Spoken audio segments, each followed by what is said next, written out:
los saberes, todavía no había inteligencia artificial en 1978, no de la manera como lo hay ahora, solamente estaba la informática y sus repositorios, pero ya estaba la pregunta de algo tendrá que ocurrir con el saber, justamente porque el saber en Occidente es saber escrito.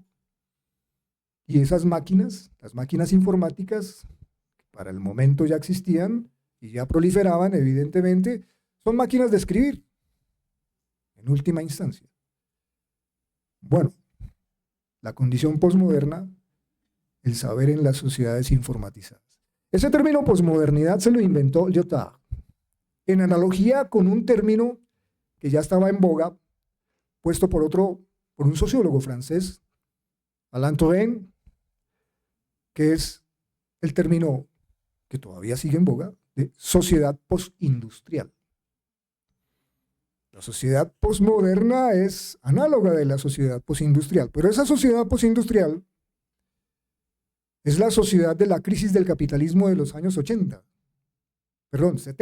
comienza la crisis, el capital, crisis de la que no ha salido todavía, pese a las reformas neoliberales, pese a la proliferación y al nuevo cambio de la informática en inteligencia artificial. El invento de Alain Touraine fue las sociedades postindustriales, que consistía simplemente en el hecho de que los capitales, de los grandes capitales de la gran industria europea e incluso estadounidense, habían migrado hacia la periferia en busca de mano de obra barata. Entonces comenzó el fenómeno del offshore. Offshore significa los grandes capitales mueven todas sus fábricas de los grandes países del centro hacia los países de la periferia donde la mano de obra es barata. Eso se le llama offshore. Entonces, las industrias se fueron de los países del centro y los sociólogos como Touraine comenzaron a llamar ese fenómeno económico como sociedad postindustrial. Jean-François Lyotard mencionó desde el punto de vista de la proliferación de los dispositivos informáticos, sociedad posmoderna. La sociedad posmoderna, o sea, la sociedad informatizada, coincide con la sociedad postindustrial. De ahí el nombre. Algo tiene que ocurrir con el saber cuando proliferan en todos los niveles sociales máquinas de escribir con relativa autonomía. Porque el saber en Occidente es un saber que tiene que pasar necesariamente por la escritura. Pues bien, luego del texto de Lyotard, que fue publicado en 1978, ahí en ese texto, Lyotard, en su último capítulo, no sé si lo recuerdan, en ese texto Lyotard hace un anuncio muy interesante. Dice casi de esta forma, dice, la informática es el instrumento soñado de la escuela, pero tiene un inconveniente, es el comienzo del fin del profesor. Así es como termina el último capítulo de La condición posmoderna, anunciando el fin del profesor, 1978. ¿Por qué? Pues porque el profesor ya no será el depositario del saber, porque el saber se puede cargar en el bolsillo, en una USB, en un dispositivo de almacenamiento, etcétera, etcétera. Se lo puede meter debajo del colchón. Es más, no lo tiene que tener en la cabeza tampoco, no, nada de eso. Según Lyotard, anunciaba ahí. Digamos que 12 años después, tal vez 12 años después, sí, más o menos 12 años después, en 1990, la UNESCO emitió el documento de Jean Thiem, titulado Educación para Todos. No sé si lo recuerdan, el documento de Jean Thiem, Educación para Todos, 12 años después de que Jean-François Lyotard publicara su condición posmoderna. Y en el documento de Jean Thiem se busca, básicamente esa es la idea del documento de Jean Thiem, dos cosas. Uno, el uso masivo de la informática en la escuela, habiendo anunciado Lyotard que la informática es soñada para la escuela y que es el comienzo del fin del profesor, el documento de Jean Thiem propugna por el uso masivo de la informática en la escuela.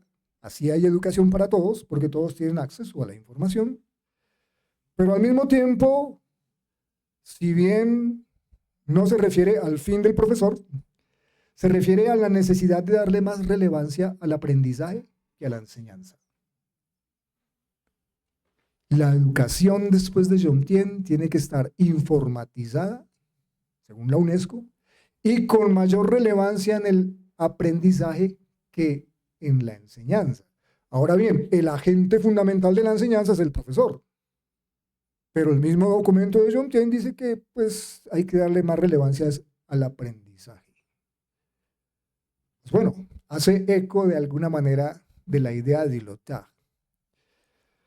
Y en 2019, la misma UNESCO, hace 5 años, suscribió el Congreso de Beijing sobre inteligencia artificial, en el que se sostiene que debe quedar claro, eso sí, que el docente no puede ser reemplazado por la inteligencia artificial, pero sí redefinida su función.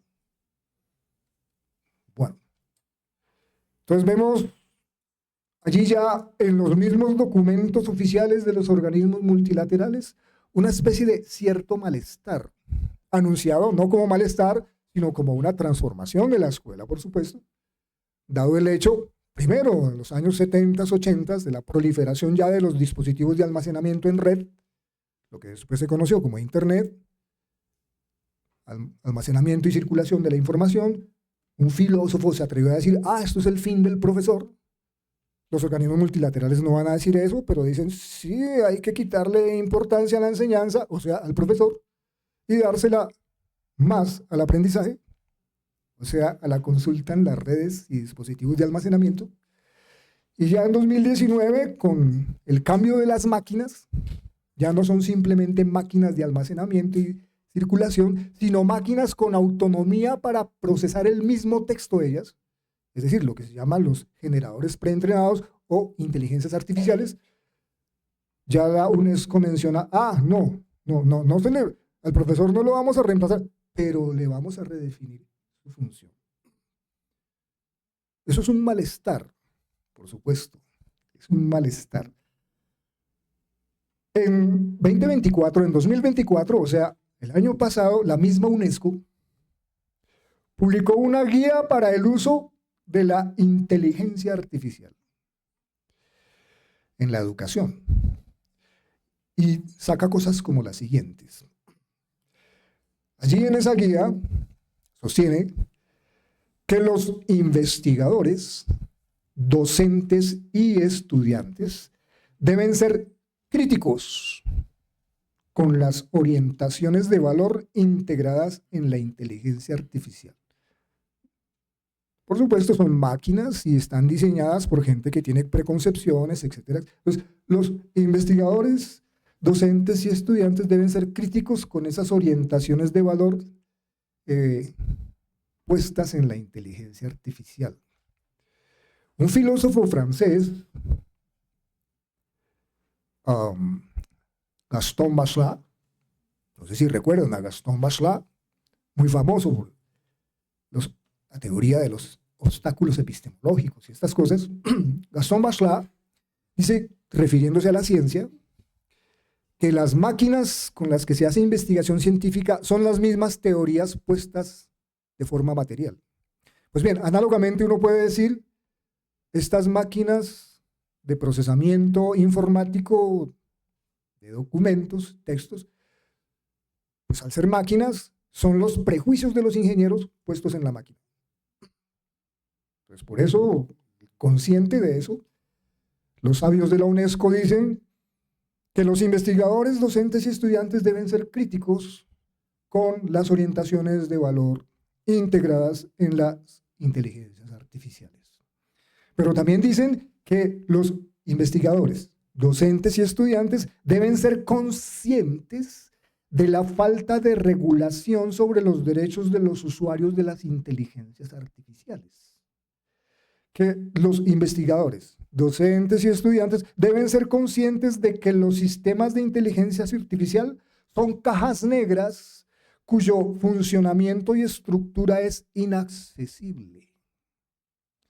Los investigadores, docentes y estudiantes deben ser conscientes de que la inteligencia artificial no entiende el texto que genera. Los investigadores, docentes y estudiantes deben ser conscientes de que la información producida puede contener, y de hecho contiene, errores. Es decir, en últimas, sacando la conclusión, los investigadores, docentes y estudiantes deben desconfiar de la inteligencia artificial.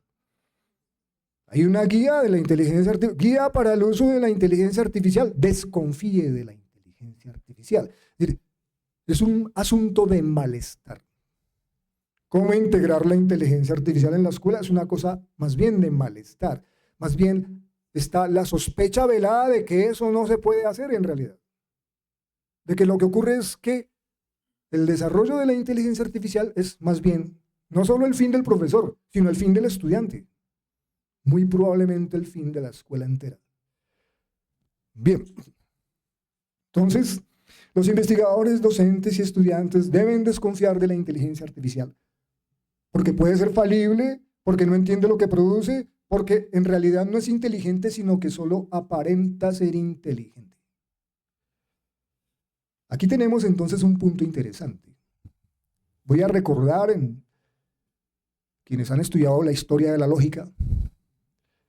Cuando uno estudia la historia de la lógica, se le enseñan siempre una aporía que es famosa en la historia no solo de la lógica, sino en la historia de la cultura occidental, que es el argumento del califa Omar cuando ordenó destruir la biblioteca de Alejandría.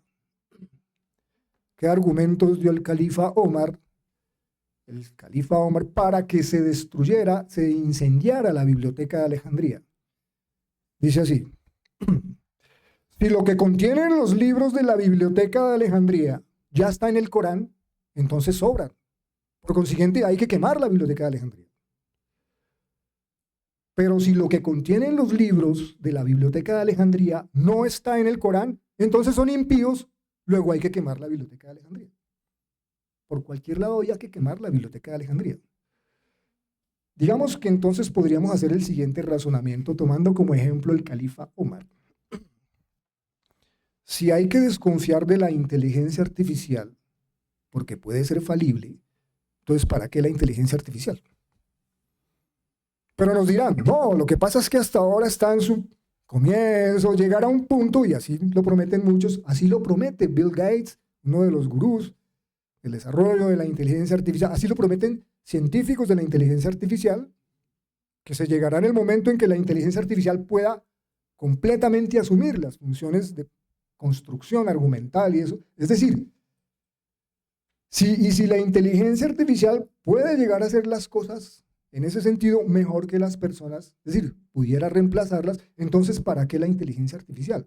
Es decir, en ambos casos, la pregunta, ¿para qué la inteligencia artificial? En un caso porque puede ser falible y en otro caso porque puede ser mejor. ¿Para qué la inteligencia artificial? Eso solo expresa que realmente es algo muy, muy incómodo. Ocurre en la relación entre inteligencia artificial y construcción escolar, desarrollo de la formación, etcétera, etcétera. Pues bien,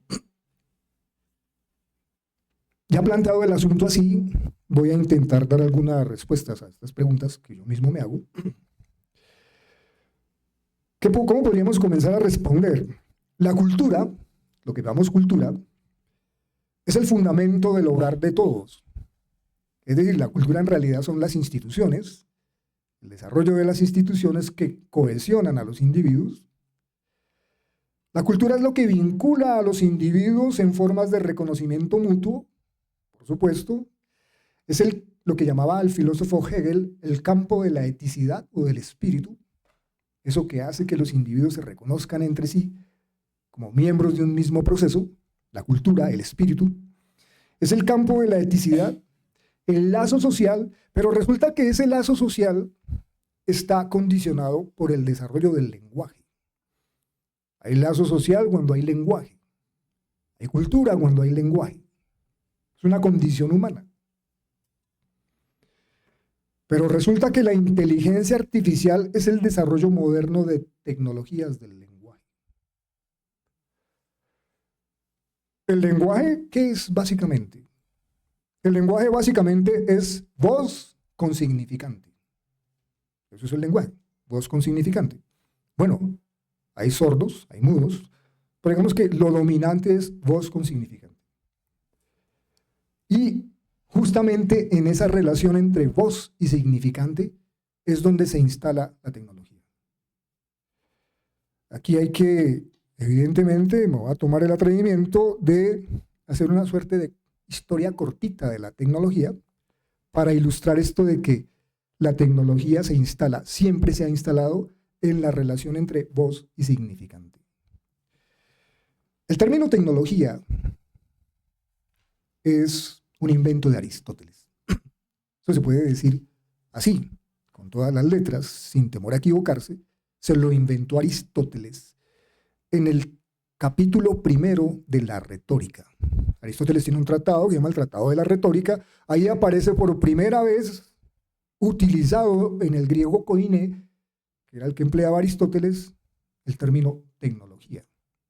Antes de Aristóteles, antes de la retórica de Aristóteles, no se conserva ningún texto que tenga ese término.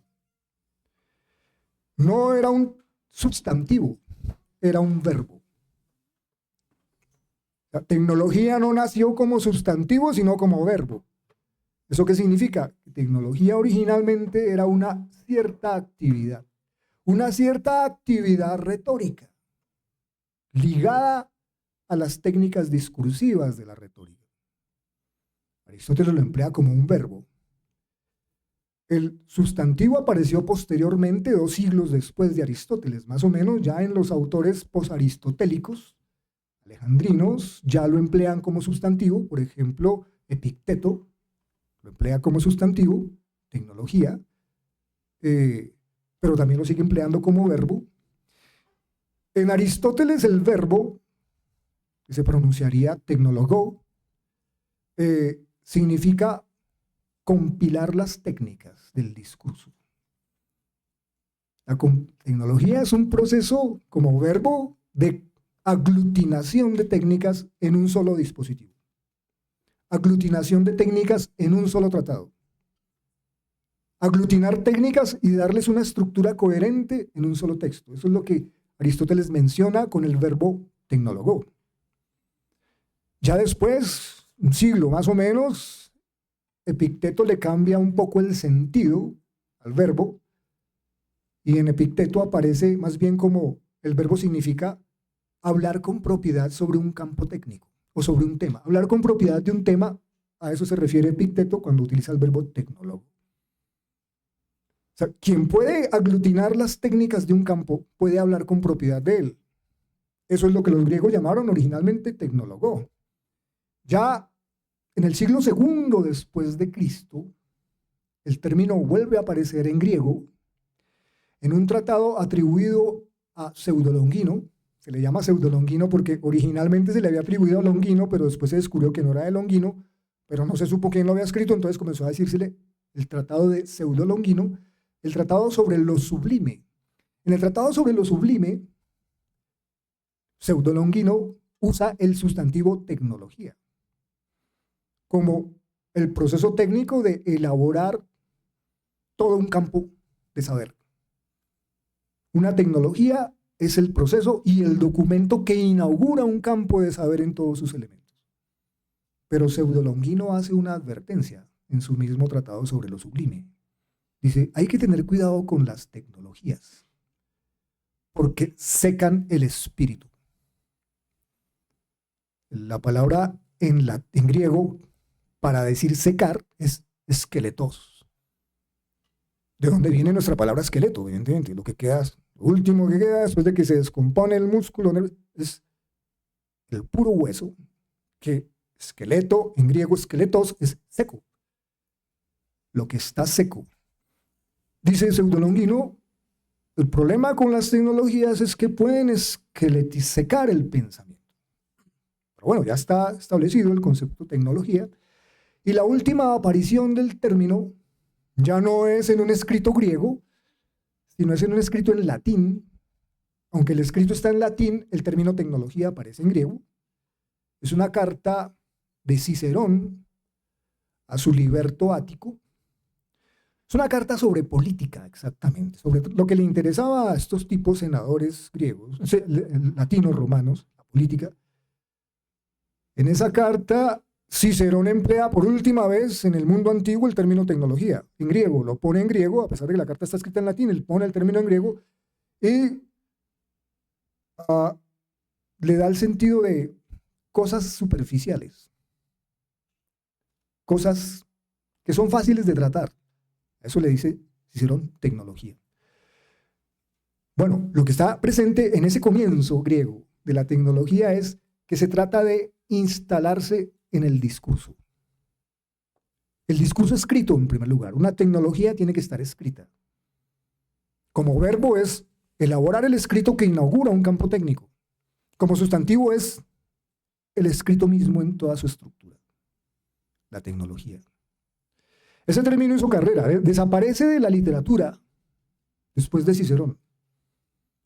Vino a ser resucitado en el capitalismo manufacturero, justamente en esa primera gran revolución del capitalismo. Apareció el término, fue sacado del olvido por un administrador público, por un funcionario alemán del periodo del cameralismo alemán.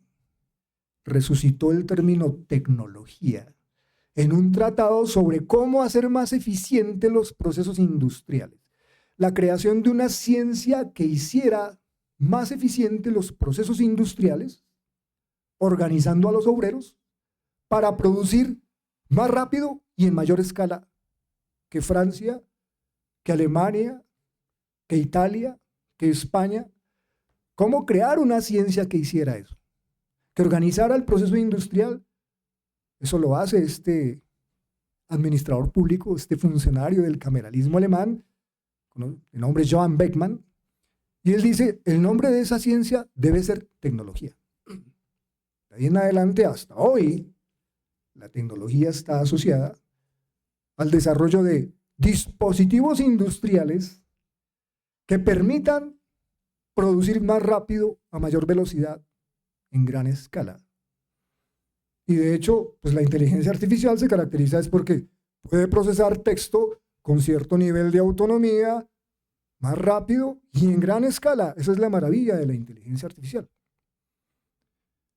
Sí, uno le puede dar unas coordenadas para que haga un ensayo que uno se demoraría en hacer 6 horas, lo hace en cuestión de segundos. De eso se trata. Es el rasgo de la tecnología en el mundo contemporáneo, elaborar un dispositivo que haga eso en esas condiciones.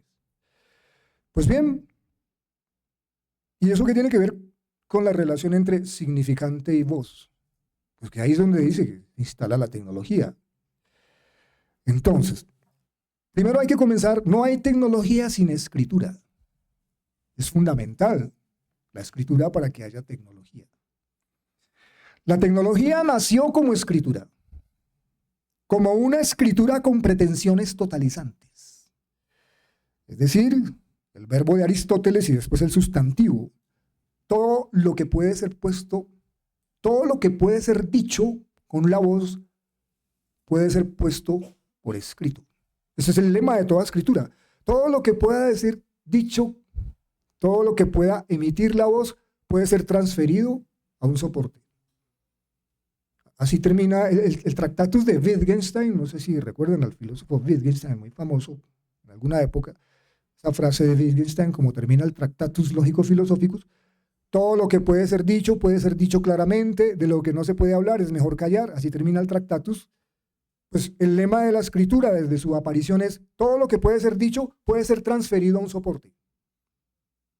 Es eso. Pero para transferir todo lo dicho a un soporte, todo lo que está puesto en la voz se puede transferir a un soporte físico. Para hacer eso toca hacer una operación. Entonces, todo lo que puede ser dicho puede ser dibujado en un soporte y luego reproducido otra vez con la voz, que es leer. Lo que se dice se puede escribir y después se puede leer. O sea, se saca de la voz, se coloca en un soporte y luego al leerlo se restituye a la voz. Eso es lo que hace esa es la técnica de la escritura. los saberes en Occidente tienen ese proceso. Al niño le enseñan a escribir para después leer. Todo lo que puede ser dicho se saca de la voz, se le quita la voz, o sea, como cuando se deshidratan las uvas, y esa cosa seca se pone en un soporte y luego vuelve y se reproduce leyéndolo. O sea, vuelve y se le restituye la voz. Lo que hace la escritura es separar el significante de la voz, para luego restituirlo otra vez a la voz en la lectura. Bien.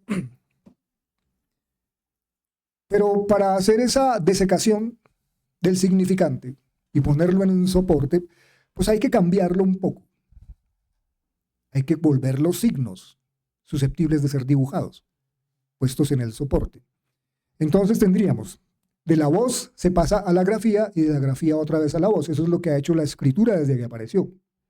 Pero resulta que eso funda la escuela, de alguna manera. El saber en Occidente, o sea, la escolarización en Occidente, el término escuela es un término griego, skolé, que significa exactamente tener tiempo libre. No, skolé, de donde viene escuela, no significa lo que significa para nosotros, sino el significado original de esa palabra es tener tiempo libre. Para estar en skolé toca tener tiempo libre, es decir, para dedicarse al saber, para dedicarse a saber y a discutir cosas sobre los números, sobre los astros, toca tener tiempo libre.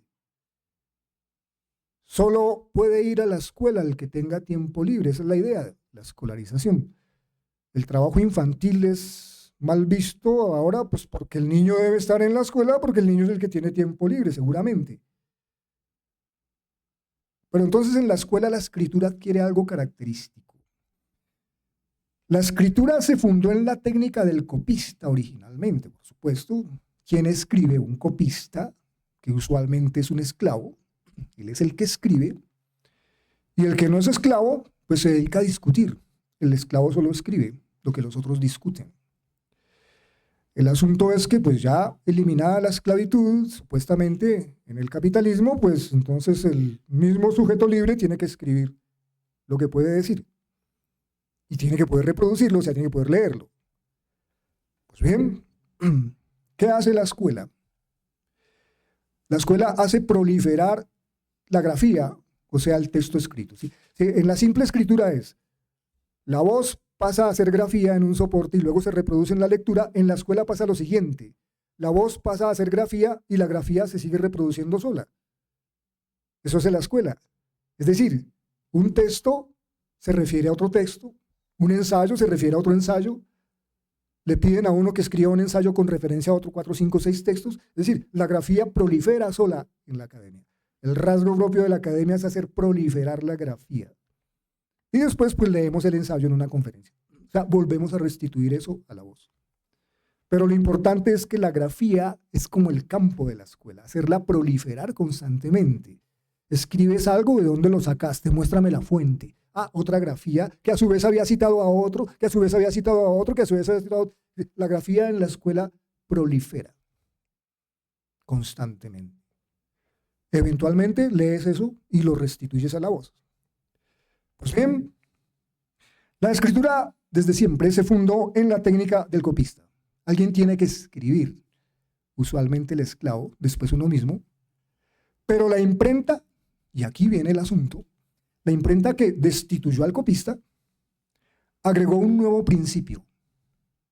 Si la escritura es todo lo que puede ser dicho con la voz, puede ser puesto en un soporte, la imprenta inauguró una nueva consigna. La imprenta es del siglo XV. El siglo XV es la primavera, la gran primavera del capital. Es decir, el capital comenzó a aparecer en el siglo XII. Ya en el siglo XV andaba sobre sus propios pies. Ya en el siglo XV a finales había hecho lo que se llama el descubrimiento de América, financiado por banqueros italianos y por banqueros de los Países Bajos.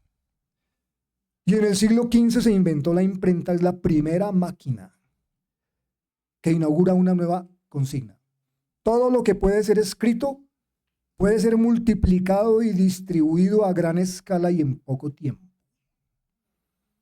Un copista se demoraría mucho tiempo en hacer un libro, Los diálogos de Platón no los escribió Platón, los escribieron los esclavos de Platón. Las obras de Aristóteles no las escribieron Aristóteles, lo escribían los esclavos que acompañaban a los discípulos de Aristóteles. Y luego se podía hacer un libro, pero eso lo hacen copistas especializados. La Edad Media misma vio el desarrollo del trabajo del copista. Los monjes, habían unos dedicados a hacer copias de textos, pero por supuesto construir un texto con copistas es muy costoso y se demora mucho, es antieconómico. La imprenta pone lo contrario. Todo lo que puede ser escrito puede ser multiplicado y distribuido a gran escala y en poco tiempo. Es la primera revolución industrial en sentido estricto, hecha sobre el documento escrito. Pues bien, entonces, ¿qué es lo que hace la escritura en últimas? Independientemente de si lo hace el copista o lo hace la imprenta o la informática, la escritura lo que efectúa es un desdoblamiento. Desdobla, multiplica, reproduce el pensamiento. En eso consiste la técnica. La imprenta lo que hace es volverlo más convulsivo, que llegue a más público en menor tiempo, a mayor escala.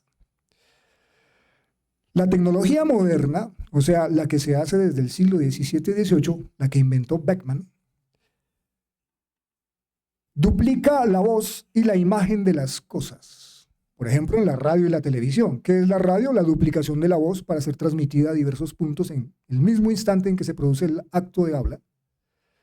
La televisión, que es lo mismo con la imagen, bajo el mismo principio de la proliferación a gran escala. El propio ruido puede ser escrito y multiplicado junto con la imagen del cuerpo.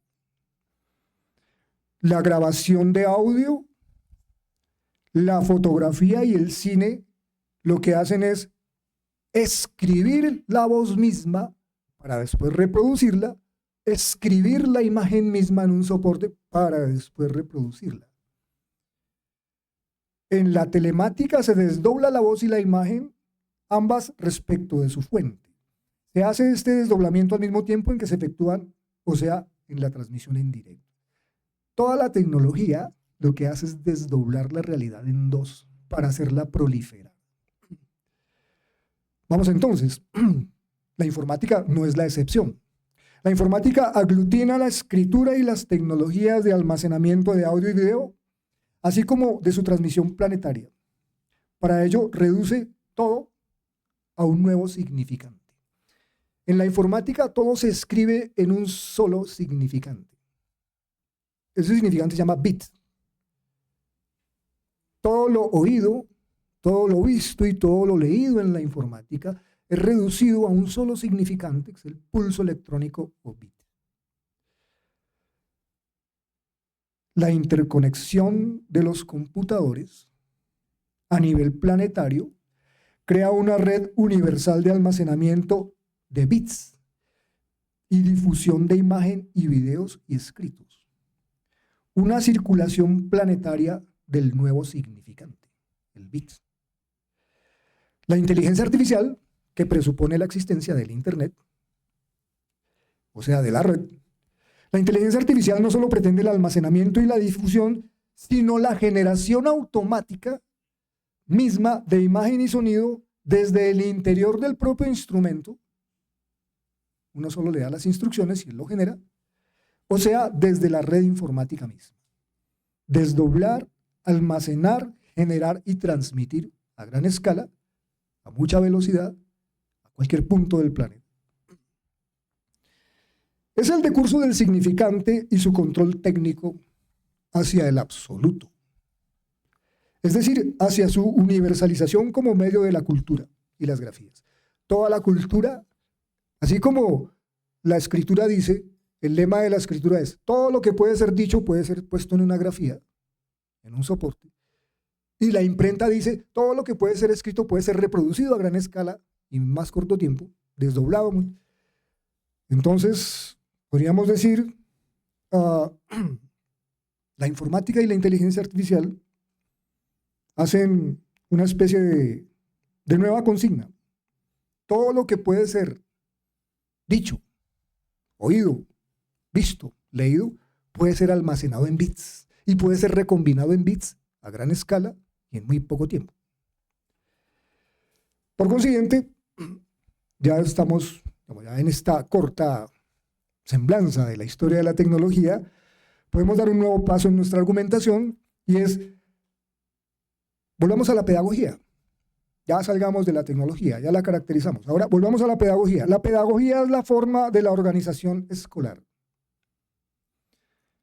Y la inteligencia artificial es una industria, por tanto también es una organización.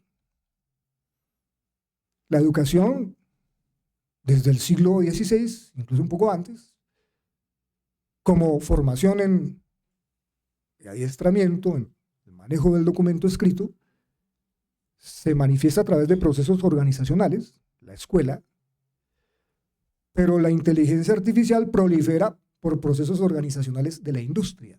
O sea, ese contacto entre, esa tensión, llamémoslo por utilizar un término de hoy, esa tensión entre escuela e inteligencia artificial, en el fondo es la tensión entre dos tipos organizacionales que se disputan el mismo proceso, el de la lectoescritura.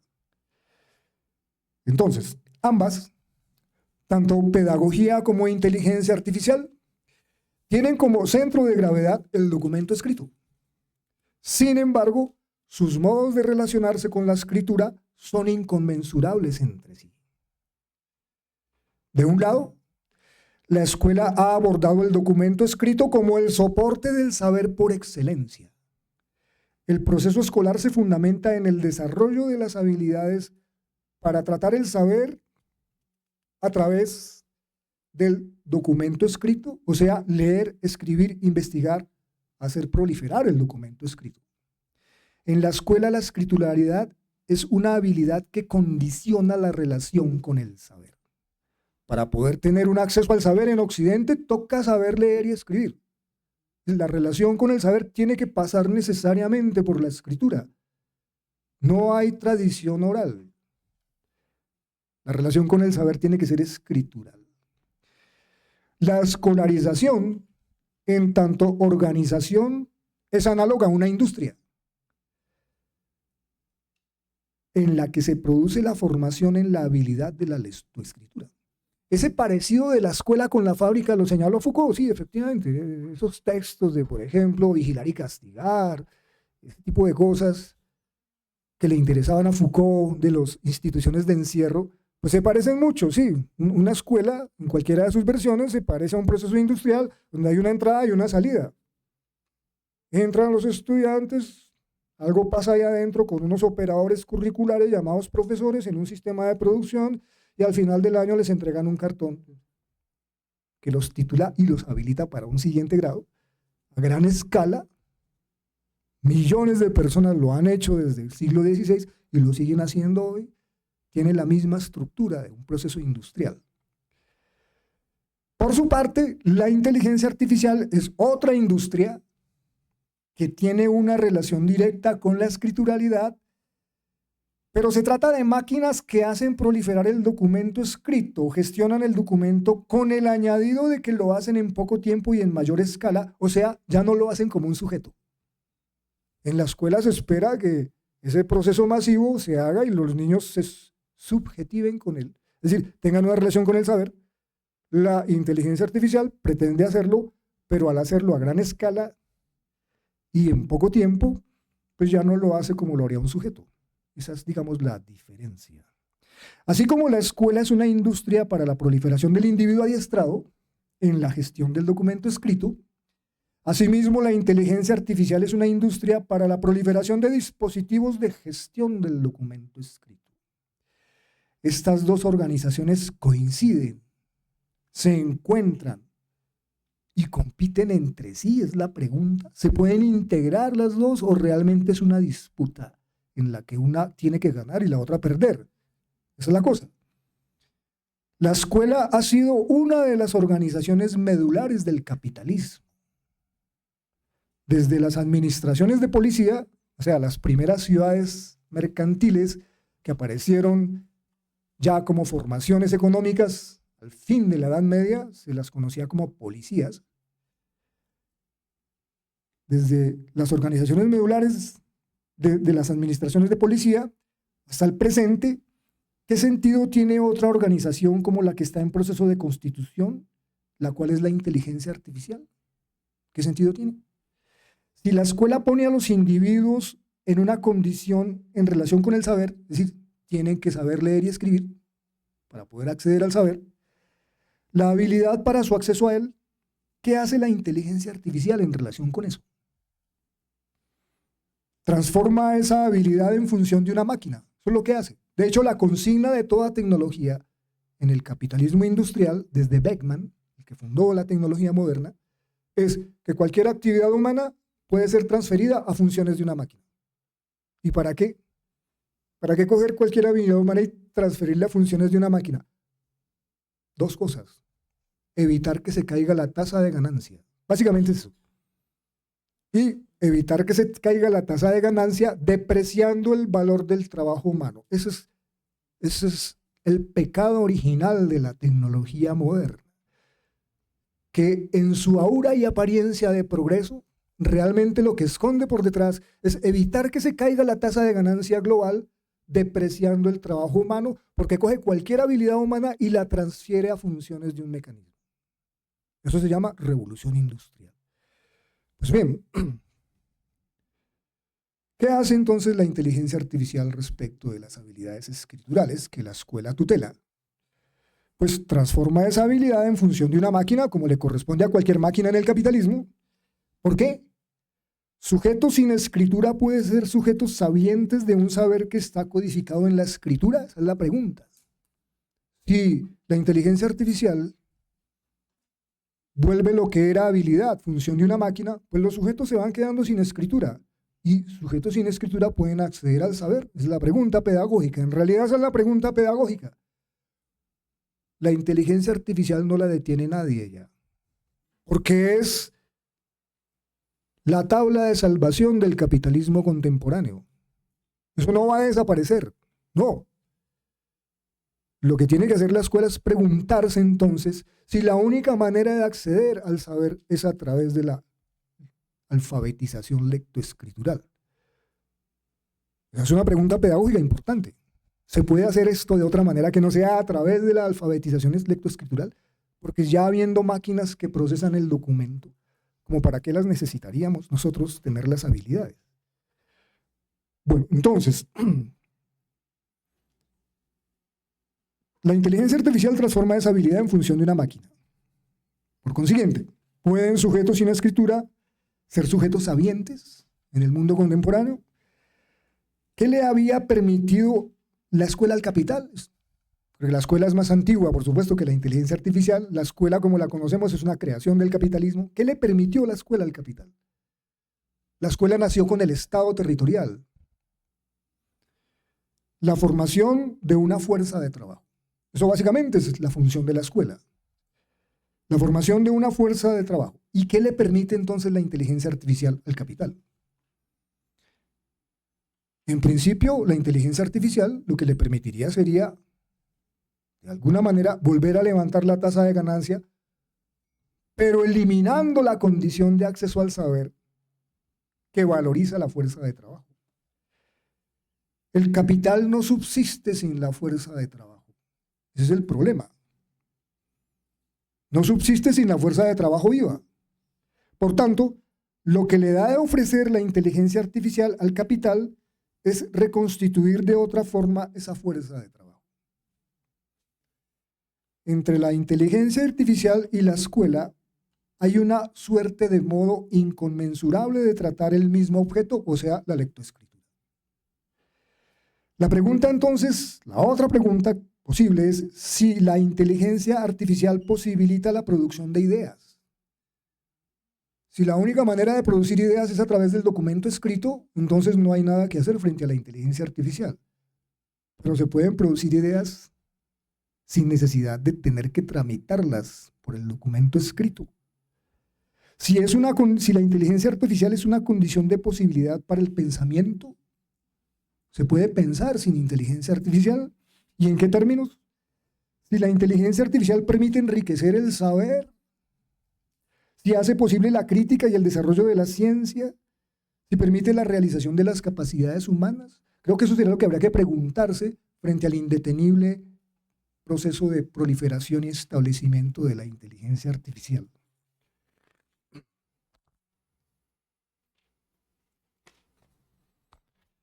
Bien, la inteligencia artificial solo puede implicar un cambio de la escolarización tal como hasta ahora la conocemos, porque como está ahora no es consistente con lo que la inteligencia artificial entraña. El proceso escolar tiene unos tiempos y ritmos que no son los de la inteligencia artificial. La escuela es servicio para el aprendizaje de habilidades que la inteligencia incorpora como funciones eficientes de una máquina. Por tanto, la inteligencia artificial pone en crisis la escuela porque le sustrae la habilidad fundamental que era una de las razones de ser de la escuela: escribir y procesar el documento escrito. La escuela y la pedagogía nacieron con el Estado para controlar el decurso del capitalismo. La inteligencia artificial es la última revolución industrial del capitalismo contemporáneo. Toda la producción se fundamenta en el procesamiento automático del significante escrito. Por eso la inteligencia artificial va acompañada de la cibernética y la robótica. La característica revolucionaria de la inteligencia artificial no es solamente que pueda procesar documento escrito, sino que se puede incorporar a cualquier dispositivo industrial. Y entonces, en ese orden de ideas, la proliferación de robots acompaña a la inteligencia artificial, pero la proliferación de robots es la pérdida de las habilidades en otros campos de producción. Al hacer referencia al capitalismo, se hace referencia al mercado. Y el mercado requiere un significante sin espíritu: el dinero. El dinero es el significante universal. Todo se cambia por él y él se cambia por todo. Al hacer referencia al mercado, se hace referencia al dinero y al Estado. El dinero es el significante primordial del capitalismo y como significante puede ser reducido a bits. De hecho, el dinero electrónico ya existe. El billete, la moneda, es un documento escrito, es el documento escrito más público que hay, pero puede ser transferido a términos de bits, es decir, a términos de un dispositivo manejable con inteligencia artificial. De hecho, el Bitcoin es el dinero de la inteligencia artificial. El capital es la acumulación compulsiva del valor representado en el significante dinerario. Así como todo lo escrito se puede traducir a bits, todo lo real puede cambiarse por dinero. Si el dinero puede ser también representado en bits, entonces el mundo entero es reductible a bits. Esta es la consigna de la inteligencia artificial. Esa inteligencia implica una total avidez de datos, porque de lo que se trata en la inteligencia artificial es de duplicar el mundo en bits. Por eso la constante avidez por el dato, el hambre de datos, es lo que caracteriza el desarrollo de las industrias de inteligencia artificial. Todo usuario de un dispositivo informático, quiéralo o no, se vuelve productor de datos para dispositivos de inteligencia artificial. Entonces, esa inteligencia implica una total avidez de datos. Ya no duplica la voz y la imagen solamente, sino el mundo mismo, su orden imaginario. Para que la inteligencia artificial opere, necesita crear un duplicado del mundo con base en bits que se almacenen en servidores. Al hacer referencia al mercado, se hace referencia al Estado y a la burocracia. Y la burocracia es el dominio social ejercido con el significante. Bueno, el gran teórico de la burocracia es Max Weber. Su aura magna, Economía y Sociedad, cumplió 100 años en 2022. En la Escuela Superior de Administración Pública hicimos un seminario sobre Max Weber. La dominación legal, o sea, la dominación del Estado moderno, solo se puede hacer con burocracia. Y la burocracia es el control del proceso social a través del significante escrito. No hay proceso administrativo que no descanse en últimas en el significante escrito. La burocracia es una producción a gran escala de significante escrito donde se llevan a cabo actos administrativos que producen efectos en el control social. Lo que sea, cualquier proceso social se liga a la burocracia, incluso la violencia en instituciones como la policía y el ejército, instituciones de la acción directa, tienen que ser tramitados burocráticamente. Para que un operativo policial, por ejemplo, tenga validez legal, tiene que estar respaldado en un informe. O sea, el policía muriéndose, agonizando, tiene que llenar un informe. O sea, no es una exageración. De hecho, yo trabajé un mes dando unos cursos en la escuela, en la Escuela General Santander, la escuela de policía, y escuché las historias de cómo obligaban a los policías moribundos a llenar un informe y firmarlo para que el operativo tuviera validez. Entonces, eso da cuenta de que la realidad desde la burocracia es realidad si puede ponerse en el documento escrito. Y, por supuesto, no solamente la escuela, sino la burocracia misma es el primer campo abonado para el desarrollo de la informática y la inteligencia artificial. La inteligencia artificial surgió de la guerra, de la Segunda Guerra Europea o Segunda Guerra Mundial, o sea, de un negocio del Estado, porque la guerra no es más que un negocio del Estado, en el capitalismo. De los estados que dominan la acumulación de capital, surgió como la cibernética de Norbert Wiener, estadounidense, que creó los primeros máquinas cibernéticas para poder predecir la posición de un avión y poder dispararle antes de que el avión llegara. Eso es la cibernética. Y la informática de Alan Turing, inglés, funcionario de la corona inglesa, para poder decodificar los mensajes enviados por Alemania. Su aplicación civil es un derivado, porque en el capitalismo el mercado es una guerra por los nichos de acumulación de valor. El objeto real de la existencia del Estado es corregir las deficiencias del mercado. Ese es el objeto real de la existencia del Estado, del ejercicio compulsivo de la acumulación de significante. Las deficiencias del mercado se corrigen vigilando, acopiando información para predecir y tomando decisiones en función de la información. La inteligencia artificial vigila, acopia información, hace predicciones y toma decisiones. Por eso el procesamiento algorítmico es estadístico y probabilístico. Las concurrencias del mercado para la conjura del desorden y la inestabilidad. Esto queda claro, por ejemplo, en ciertas demandas que se le han hecho a Ginos Pizza en Estados Unidos, que utiliza inteligencias artificiales para predecir la concurrencia de clientes diariamente en sus establecimientos. Entonces, el gerente de la sede en la mañana mete unos datos en la inteligencia artificial y esta le predice en qué momento va a haber más clientes en el establecimiento y en qué momento no. Y con base en eso toma decisiones sobre los empleados. Si la inteligencia artificial le muestra que entre las 8 y las 10 de la mañana va a haber más concurrencia, entonces deja que sus empleados trabajen hasta las 10, pero si de las 10, por decir algo, a las 12 ya no va a haber empleados, según la inteligencia, los despide. Los despide. Pero si la inteligencia dice que a las 5 va a volver a haber empleados, vuelve y los contrata. Entonces les hace contratos de una flexibilidad perturbadora gracias a las predicciones de la inteligencia artificial. Eso ha acarreado demandas de los sindicatos para empresas como Ginos Pizza, como Amazon, etcétera, etcétera. Entonces, la inteligencia artificial vigila, acopia información, hace predicciones y toma decisiones. Por eso el procesamiento algorítmico es estadístico y probabilístico. La inteligencia es la probabilidad de ocurrencia y la estadística. La máquina inteligente es una máquina de cálculo probabilístico ávida de datos que recombina según algoritmos. El mercado determina al Estado y el Estado a la burocracia. Este es el ejercicio del poder del significante organizado en función de la corrección de las imperfecciones del mercado. En la burocracia el significante se transfiere la energía del espíritu como voluntad instituyente de la organización corporativa del lucro. La dominación de la ley como voluntad de acumulación significante. El acto administrativo significante corrige las falencias del acto de mercado en y por el significante.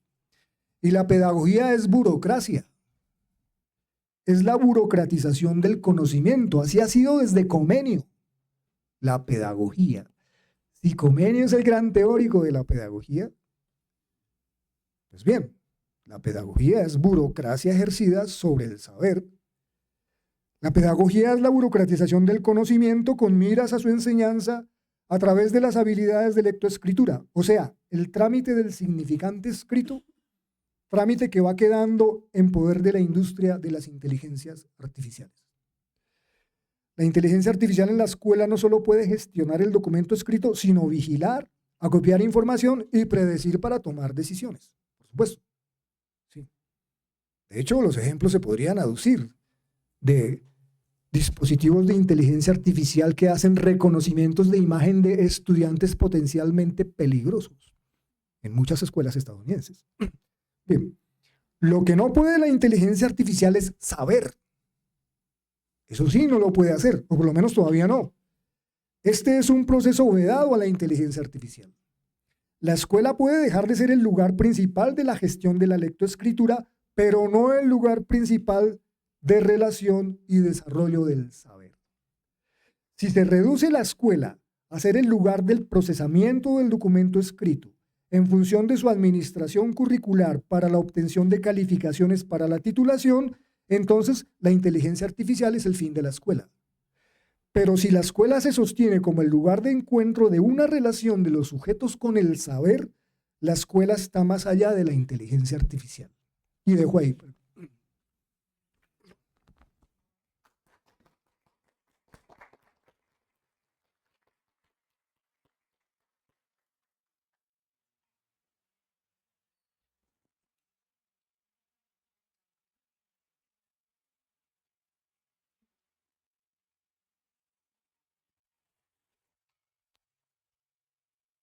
Ya intentaba anunciar que el profesor Carvajal tramita aspectos de su vida en el marco de su preocupación por la técnica y la tecnología. Y hoy ha querido poner al servicio esta preocupación por la técnica y la tecnología en el marco de la pregunta que nos hacemos hoy por el saber, por la escuela en cada uno de sus niveles, primaria, bachillerato o universidad. Profesor Carvajal, gracias. Estamos saludando también, además de quienes nos acompañan en los dos auditorios aquí de la sede de posgrados, a quienes nos acompañan vía streaming y bueno, vía cada una de las plataformas por donde está siendo transmitida esta conferencia. Con esto estoy animando a los presentes a que por favor en un papel nos pasen sus preguntas para intentar aquí, digamos, que el profesor Carvajal nos ayude con ellas. Ya tenemos dos por ahora y con esto estamos enviando un saludo al profesor Héctor Miguel Cruz y también a Daniel Eduardo Mendoza. Así también estamos reportando presencia de profesores de la Universidad de Antofagasta y también de la Universidad del Tolima. Esto indica que este seminario está de alguna manera pegando en una de las inquietudes que tenemos en la actualidad en la universidad y es, digamos, el desafío que tenemos frente a la inteligencia artificial. Profesor Carvajal, nos pregunta Héctor Miguel Cruz, a propósito de la toma de decisiones. ¿Está la IA programada para la toma de decisiones con respecto a los algoritmos suministrados?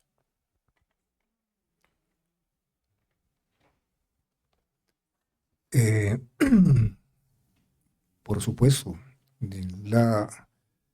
El entrenamiento del algoritmo es un trabajo que no requiere en realidad mucha formación.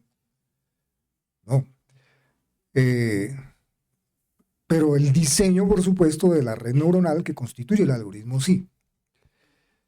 Y evidentemente en el diseño mismo del algoritmo, o sea, de la red neuronal, ya viene implícita un criterio de decisión. Entonces lo que hace el alimentador, el entrenador del algoritmo es un ciudadano que probablemente tiene bachillerato, usualmente. Simplemente basta con saber usar un computador, básicamente. Pero quien diseña la red neuronal, obviamente es un profesional de la ingeniería informática, y ya él pone los criterios de decisión para el procesamiento de la información en el algoritmo. De tal manera que cuando la máquina funciona, ya viene predeterminada la decisión, ¿sí? Por supuesto, no todo es decidible. Queda un espacio para la intervención humana, pero en principio ya hay en el diseño mismo de la red neuronal un patrón de decisión. Bueno, estamos también recogiendo la inquietud de Daniel Eduardo Mendoza. A propósito del plagio, que es una inquietud grande que tenemos. Dice él, si utilizo la IA para verificar ortografía o uso de conectores e incluso organización de ideas sobre alguna tarea, trabajo o investigación, ¿sería esto plagio? Bueno, esa pregunta tiene una respuesta complicada porque, en primer lugar, eso no lo decido yo. Es decir, ¿qué es plagio? ¿Qué no es plagio? Eso queda a criterio de la ley. Pero lo que sí se puede decir aquí es, el plagio ya no tiene ninguna importancia a estas alturas. Con esas máquinas ya no tiene ninguna importancia el plagio. El miedo al plagio es más bien miedo a otra cosa, miedo a la relación con el saber. Si un estudiante plagia un documento, ¿qué importa ya? Lo que importa es si él puede dar cuenta de eso que plagió. Es básicamente eso, porque lo que va descubriendo todo este desarrollo tecnológico es que finalmente las máquinas hacen proliferar el documento de mil maneras, lo pueden hacer proliferar en miles de formas. Entonces ya el asunto de si es mi texto originalmente escrito por mí, eso ya no tiene ninguna relevancia y no la va a tener en el futuro. Por más que se revuelva la ley contra eso, eso ya no va a tener ninguna relevancia. Pero sí va a tener relevancia es cuánta cuenta puedo dar yo de eso que presento ahí. Es eso.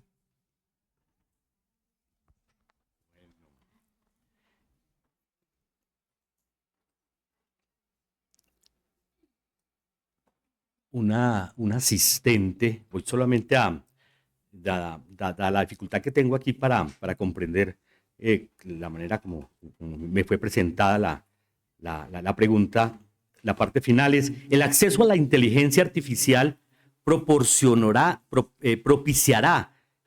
una desescolarización por el solo acceso a la tecnología?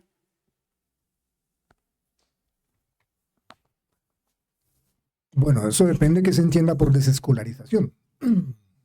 ¿Es posible la desescolarización? Digamos que si la desescolarización significa no asistir a un sitio, a un edificio llamado escuela, pues eso ya está ocurriendo hace rato, la educación a distancia. Bien, si desescolarización significa salirme del proceso institucional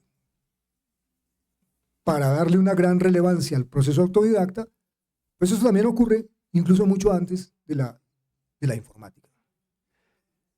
Entonces, la desescolarización entendida como el fin de la escuela sí ya sería otra cosa. Y eso es a lo que yo trato de apuntar.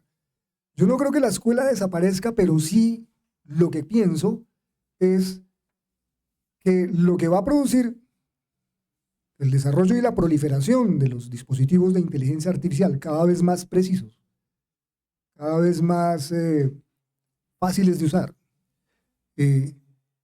con todos los desarrollos de la computación cuántica y estas cosas, lo que se va a producir es la necesidad de una reforma profunda de la escuela tal como la conocemos, donde ya realmente la escuela no se sostenga sobre el trámite forzoso y burocrático de la lectoescritura, sino en otro tipo de trámite distinto.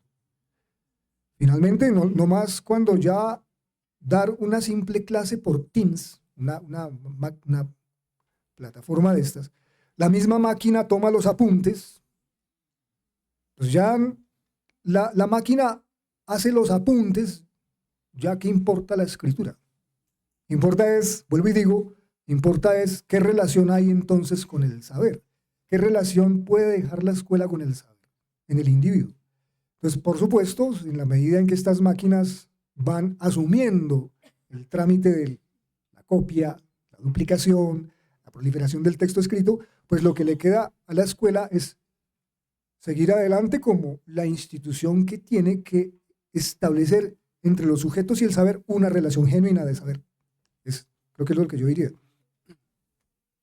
Bueno, tenemos muchas inquietudes. Probablemente no vamos a alcanzar a pasárselas al profesor Carvajal, más si para nosotros ya constituyen un insumo importante para este seminario y para el trabajo que estamos realizando con la invitación a cada uno de estos conferencistas. Profesor Carvajal, si la inteligencia artificial acumula el significante, nos preguntan entonces, ¿cuáles pueden ser las implicaciones sociales de la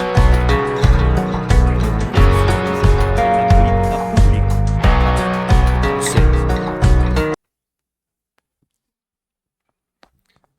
La inteligencia artificial toma decisiones, evidentemente, sobre política pública. Claro que sí. De hecho, hay toda una preocupación en la administración pública contemporánea sobre el uso de la inteligencia artificial. Pues porque evidentemente, en primer lugar, los procesos de burocracia se hacen más rápidos y expeditos con inteligencia artificial, claro que sí. Y en términos de la política pública, la inteligencia artificial resulta ser muy funcional, muy funcional. Entonces, las implicaciones finalmente podrían ser dependiendo del tipo de política y dependiendo del tipo de gobierno, etcétera, etcétera, que haya en el momento del uso de la inteligencia artificial. Ahora bien, podríamos pensar, por ejemplo, voy a dar un ejemplo, voy a poner un ejemplo concreto. En el proceso de reforma agraria que intentó el gobierno de Gustavo Petro, surgió una comunidad de campesinos en el Caquetá, en Puerto Rico, Caquetá, que necesitaban que las tierras que le había asignado Pastrana en la época de los diálogos del Caguán, se las había asignado Pastrana a través del INCORA, les fueran formalizadas, es decir, les fueran entregados los títulos, porque Pastrana simplemente les había entregado los lotes, pero no les había formalizado burocráticamente los títulos. El gobierno de Gustavo Petro era el gobierno soñado para que les formalizaran el título, por supuesto. Digamos que ya el gobierno de Duque se había comprometido a hacer la formalización del título. ¿Pero qué hizo el gobierno de Duque? Simplemente el gobierno de Duque construyó unos formularios que esos campesinos no podían llenar. Pues porque no saben leer. En primer lugar, el obstáculo de la lectura. Ellos no saben leer. O sea, ellos están libres de la inteligencia artificial, pero ellos no saben leer por defecto. No saben, por defecto quedan libres del dominio de la inteligencia artificial. Pero necesitarían saber leer para poder llenar el formulario. Los que sabían leer no entendían lo que leían por la proliferación de términos técnicos para llenar los formularios. Además, eran muchas páginas. Es decir, el gobierno de Duque lo que le interesaba era que no se llenaran los formularios a pesar de que se hacía el trámite. No le interesaba la formalización. Pues bien, el gobierno de Petro debía hacer, y por supuesto, el director en ese entonces de la Agencia Nacional de Tierras construyó un programa para que los campesinos pudiesen fácilmente llenar el formulario. Llenaron el formulario con facilidad. Toda esa comunidad de campesinos pudo llenar el formulario por primera vez. Pero pasó el tiempo y hasta hoy no les han formalizado la tierra. El formulario era para quedar inscritos en un programa que se llama RESO. Es un programa para asignación de tierras o para formalización de tierras. Lograron llenar los formularios con un programa que creó el director de la ANT, pero a estas alturas no se ha producido el efecto. Ahora, ¿por qué no se ha producido el efecto si ya se creó el programa informático? No, porque no le interesa realmente al gobierno de Petro hacer esa formalización. Está preocupado con la reforma agraria en la costa atlántica. O sea que evidentemente sí, ahí está la inteligencia artificial, se puede agilizar el programa de llenar un formato, y hasta cierto punto hay una decisión tomada. Pero si el gobierno no quiere hacerlo, no le interesa, pues no pasa nada. Finalmente, la política es un asunto de decisiones en el contexto de conflictos de intereses. Y creo que ahí ya la inteligencia artificial como que tiene un papel muy ambiguo, muy ambiguo. O sea, las decisiones que puede haber tomadas por una máquina son decisiones donde no puede haber fricciones de conflictos de intereses. Entonces, en ese orden de ideas, digamos que para la burocracia tiene un límite, y es justamente que en parte es técnica, pero en parte también es política, y en la política ya lo que hay es otra cosa. En la política ya no está propiamente la técnica, sino que la política ya está es el juego de la lucha de clases, el juego de la lucha entre gremios, el juego de los intereses, y eso puede, evidentemente, quedar por fuera de los procesos de inteligencia artificial. Hay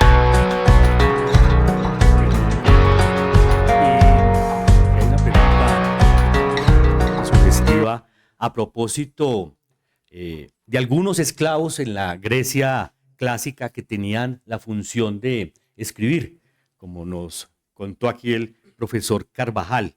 Y entonces nos preguntan que si no sería el mismo papel de la inteligencia ahorita, de la inteligencia artificial, ¿no sería factible entonces que los educandos la conocieran para utilizarla como herramienta que es y no como lo que nos han vendido? Esa respuesta se puede responder aludiendo a una frase de Aristóteles en el primer libro de la política. El primer libro de la política de Aristóteles es un libro interesante. Bueno, realmente toda la política de Aristóteles es un libro interesante, pero digamos el primer libro de la política de Aristóteles es un libro interesante porque hace alusión a la técnica. Es decir, para tratar de política hay que tratar la técnica. Las técnicas agrarias, las técnicas de roturación de tierra, las técnicas de aleación de metales, todo ese tipo de técnicas hay que tenerlas en consideración, dice Aristóteles, al tratar de la política. La política es el reino de las decisiones importantes, dice Aristóteles. Y Aristóteles entonces, como todos los antiguos del siglo de oro griego, hace referencia a Homero. En Homero hay un dios de la técnica, por supuesto, el dios Hefestos. Y una de las cosas particulares de Hefestos, esto aparece en la Odisea exactamente, es que en la Odisea hay pasajes donde se menciona que Hefestos tenía instrumentos automáticos, que él diseñaba instrumentos automáticos, es lo que conocemos hoy como robots. Bien, eso para el siglo V, IV, III, es una fantasía poética, el robot, el instrumento automático, cosa digna de un dios como Hefestos. Entonces Aristóteles dice, si eso se hiciera realidad, si realmente los instrumentos pudieran ser como dice la Odisea, no habría necesidad de esclavos. Pues, bueno, bien.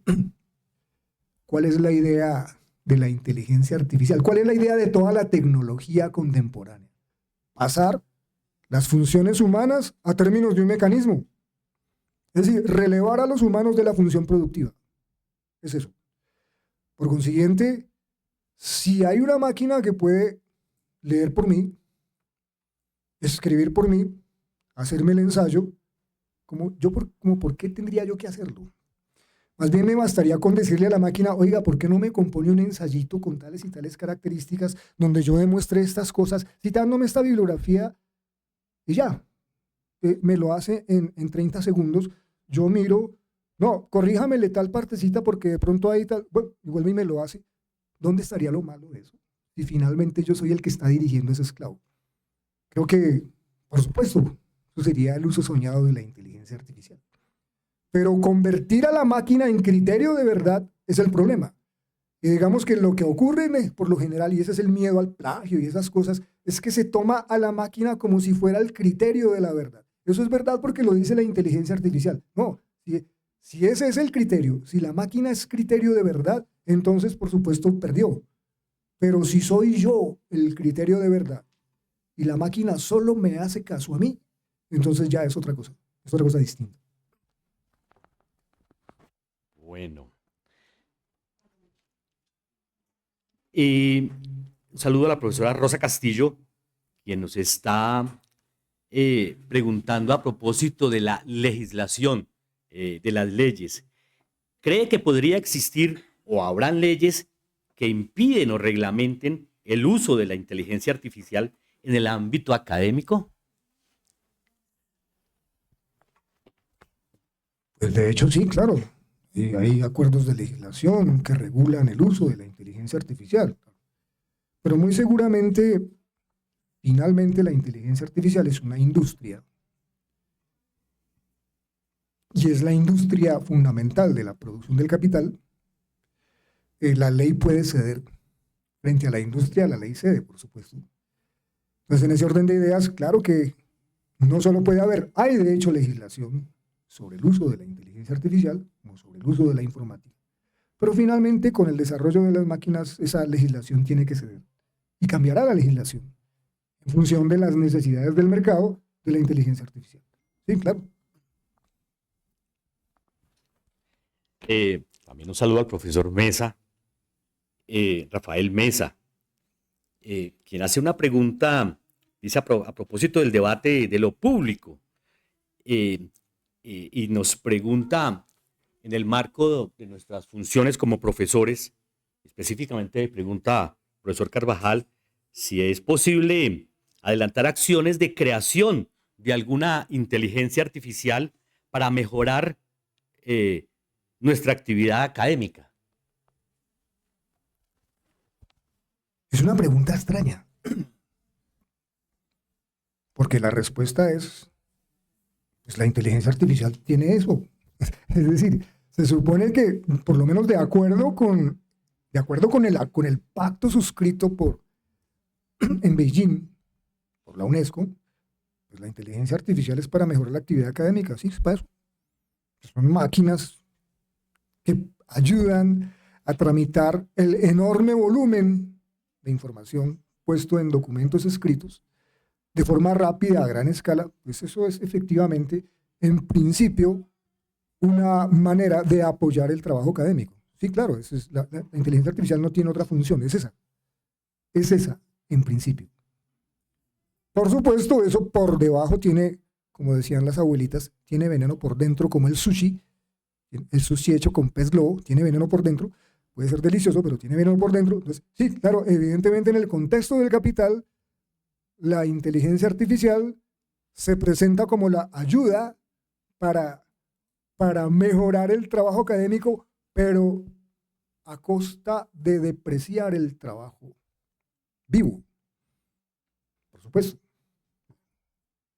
No más la sola informática ya es una depreciación del trabajo vivo, le resta valor a la fuerza de trabajo docente, la inteligencia artificial, con mucha más razón. Por eso es que en el desarrollo de la inteligencia artificial, lo que tendrá que terminar ocurriendo, como dice el consenso de Beijing, es reformular el papel del docente. Reformularlo, claro, tiene que tener otra posibilidad. Tiene que seguir siendo de alguna manera, me imagino, esto es una exageración, probablemente es una pura especulación mía, pero de alguna manera habría que volver al origen de la escuela, donde el docente ni siquiera escribe, solo expone su saber. Los demás toman nota, pero para eso tienen las máquinas que tomen nota. Entonces, se trata de que hablemos nosotros del saber, que podamos discutir entre nosotros. Tomar apuntes lo puede hacer la máquina. Escribir el ensayo me lo puede hacer la máquina. Yo puedo discutir el saber. Es eso. Yo puedo interactuar con otro en el marco de un saber. Y eso sí no lo va a hacer nunca la máquina. La máquina tomará apuntes, escribirá el ensayo, citará con la citación que quiera. Eso lo puede hacer una máquina perfectamente, podrá escribírmelo con el número de palabras requerida, etcétera, etcétera. Todos esos asuntos y esas minucias los puede hacer la máquina, pero el saber solo lo puedo desarrollar yo, el sujeto. Entonces, la escuela tendrá que reformularse, evidentemente, asumiendo la máquina esas pequeñas minucias curriculares. El sujeto queda libre para dedicarse al saber. Sí. Bueno, ofrecemos disculpas por algunas preguntas que no vamos a poder formular a causa del tiempo. Sin embargo, vamos a darle trámite a esta pregunta de Luis Arismendi, que nos pregunta que si conoce, si sabe de alguna inteligencia artificial que analice la forma en que fue expuesta en un trabajo universitario. Es decir, ya hay inteligencias artificiales que reconozcan la idea de plagio, es decir, como autores, la autoría. Sí, por supuesto. Hay inteligencias artificiales que reconocen si algún trabajo fue hecho con inteligencia artificial, claro. Pero eso es una tautología. Por supuesto. De hecho, la aplicación Turnitin hace eso. Le mete usted el trabajo y le dice si fue hecho con inteligencia artificial. Pero hay algo. Esto es interesante. A propósito de esa pregunta. Mi equipo de investigación en la ESAP presentó un proyecto de investigación que fue aprobado. Y por supuesto, los jurados de la Facultad de Investigaciones pusieron el escrito en el Turnitin que detecta si fue hecho el escrito con inteligencia artificial. Y dijo que sí, pero no lo habíamos hecho con inteligencia artificial. Es decir, pues sabemos de lo que hablamos, conocemos el campo de investigación, escribimos el documento y el Turnitin dijo que lo habíamos hecho con inteligencia artificial. O sea, ¿qué significa eso? Que una máquina que detecta que algo fue hecho con inteligencia artificial está presuponiendo que cualquier cosa bien escrita está hecha con inteligencia artificial. Luego eso es una tontería. Una máquina que quiera detectar que algo fue hecho con inteligencia artificial. Aunque sí existe, siempre va a tener el problema de que cualquier cosa que esté bien redactada lo va a tomar como si fuese hecho con inteligencia artificial. Bueno, y con esto cerramos. El profesor Nelson Agudelo está preguntando por el volumen de información que es posible tramitar con la inteligencia artificial. Y pregunta, ¿cuánto tiempo estima, profesor Carvajal, para la creación de profesores con inteligencia artificial en las instituciones educativas virtuales?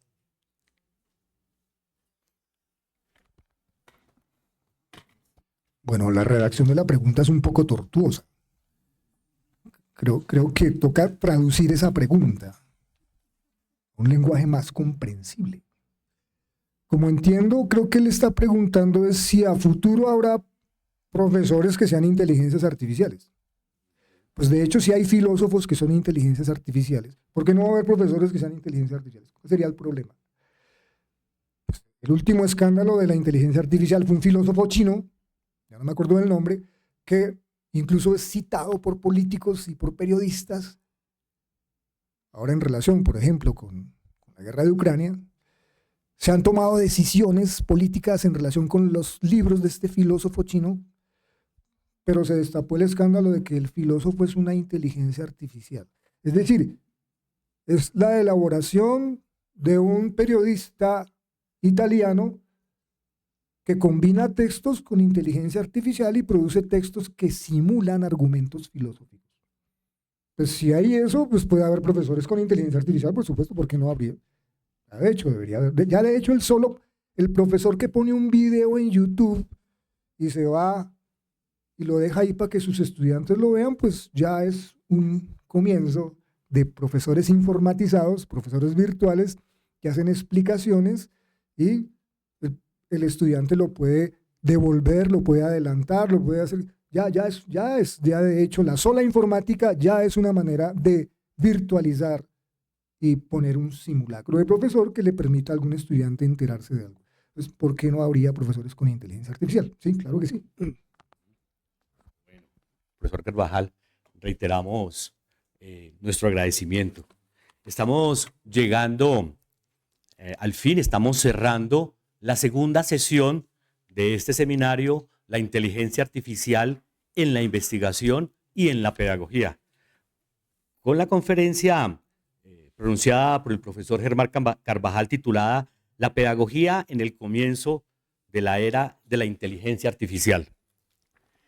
Con esto también estamos invitándoles, tanto a quienes nos acompañan aquí presencialmente, como a aquellos que nos han acompañado o nos acompañarán tal vez mañana o pasado mañana o en el transcurso de la semana a la presentación de esta conferencia, asistirán a ella.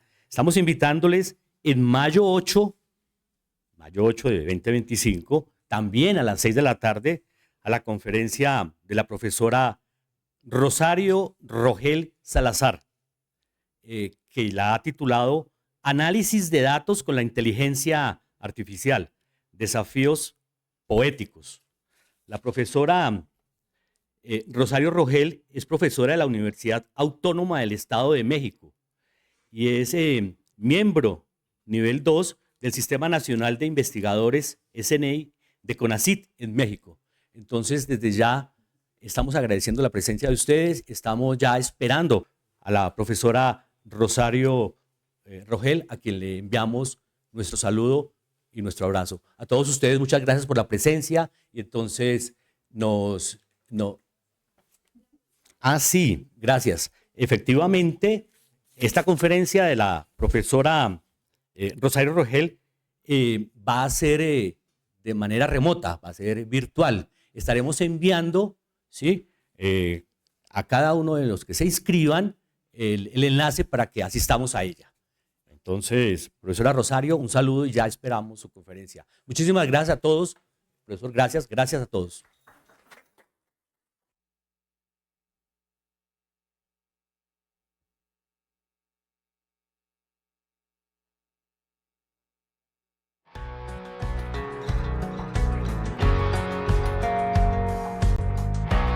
La Facultad de Ciencias y Educación de la Universidad Distrital Francisco José de Caldas, dedicada a la reflexión pedagógica, la investigación científica, la formación docente y la defensa de lo público, ofrece el programa de formación posgradual Maestría en Educación, el cual desde el año 2012 trabaja principalmente por el desarrollo investigativo de alta calidad.